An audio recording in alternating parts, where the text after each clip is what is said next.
ITBP का एक जवान मुजफ्फरपुर में अपना घर बनवा रहा था और उसके घर बनने के लिए पैसे जब कम पड़ने लगे तो वो अपने भाई के साथ मिलकर एक ऐसी साजिश को रचता है जिसके बारे में आप सुनेंगे तो भौंचक्के रह जाएंगे। नाम है उसका गौरव और उसके भाई का नाम है सौरभ। गौरव और सौरभ मिलकर बच्चों को किडनैप करने का एक नया साजिश रचते हैं और वो सोचते हैं कि उस किडनैपिंग से पैसा कमाएंगे, पैसे से महल नुमा घर बनवाएंगे और बैंक से जो लोन लिया है उसको भी हम लोग आसानी से चुकता कर देंगे। ये कहानी 3 दिन पहले की है और बिहार के मुजफ्फरपुर की है। एक बच्चे का किडनैपिंग होता है। श्लोक नाम है उस बच्चे का। 10 साल का श्लोक था। फिलहाल तो वो मिल गया है, लेकिन जैसे जैसे इस केस से परतें उठ रही हैं, असली कहानी सामने आ रही है। उस कहानी को आप सुनेंगे तो आपको भी अपने बच्चों को कहीं बाहर भेजने में डर लगेगा और आपका भी विश्वास इस दुनिया में किसी पर नहीं होगा। पूरी कहानी हम आपको सुनाते हैं, एकदम तफसील से सुनिएगा।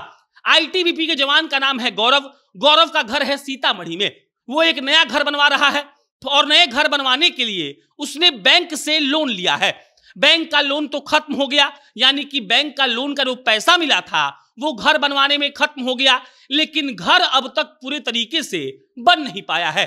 उसके बाद गौरव के भाई सौरभ की कहानी पर आइए। सौरभ मुजफ्फरपुर में रहकर खुद प्रतियोगी परीक्षाओं की तैयारी करता है और कुछ बच्चों को होम ट्यूशन पढ़ाता है। होम ट्यूशन पढ़ाता है बच्चों को, तो उसको इस बारे में जानकारी है कि कौन से बच्चों के घर वाले पैसे वाले हैं, कौन से बच्चे पैसे दे सकते हैं। और आईटीबीपी का जवान गौरव और उसका भाई सौरभ मिलकर एक प्लान बनाते हैं। प्लान ये होता है कि हम लोग बच्चों को अगवा करेंगे। बच्चों को अगवा करने के बाद हम लोग उनके माता पिता से फिरौती की रकम मांगेंगे और फिरौती की रकम से हम लोग अपना घर बनवा लेंगे। देखिए, इसी श्लोक का हम जिक्र कर रहे थे। श्लोक अभी फिलहाल अपनी मम्मी के पास है। तस्वीर आप देख लीजिए और फिर से कहानी पर लौट आइए। अब कहानी सुनिए। गौरव और सौरभ प्लान बना लेते हैं। सौरभ के पास इस बात की जानकारी होती है कि कौन से बच्चों को उठाना है, क्योंकि वो होम ट्यूशन पढ़ाता है। और इन दोनों भाइयों की नजर पड़ती है श्लोक पर। श्लोक जिस स्कूल में पढ़ने जाता था वहां से 3 बजे शाम को रोज छूट कर आता था और कुछ दूर पैदल चलकर वो घर जाता था। यही बात गौरव और सौरभ नोटिस करते हैं। पहले वो श्लोक से दोस्ती करते हैं। दोस्ती करने के बाद थोड़ा बहुत जब जान पहचान हो जाता है तो सोमवार को उसको जैसे ही स्कूल की बस 3 बजे घर छोड़ती है वहां से उसको वो लोग उठा लेते हैं। उठाने के बाद वो लोग उस लड़के को ले जाते हैं सीतामढ़ी में। सीतामढ़ी में उसको रखते हैं और उसके बाद उसका कपड़ा बदलते हैं और फिर फिरौती की रकम मांगने के लिए श्लोक के माता पिता को फोन किया जाता है। श्लोक के माता पिता को कहा जाता है 50 लाख रुपया पहुंचा दीजिए वरना बेटा से हाथ धो दीजिएगा। इधर माँ बाप परेशान। पुलिस वालों को फोन किया जाता है। पुलिस वाले आते हैं और जब नंबर ट्रेस होता है तो मालूम चलता है कि सीतामढ़ी के नंबर से फोन आया था। पुलिस पहुंचती है सीतामढ़ी, लेकिन फिर अगला फोन आता है हाजीपुर से। हाजीपुर से भी वही आदमी फोन करता है, कहता है कि 50 लाख रुपया दो। फिर पुलिस पहुंचती है हाजीपुर, लेकिन अगला फोन आता है रक्सौल से।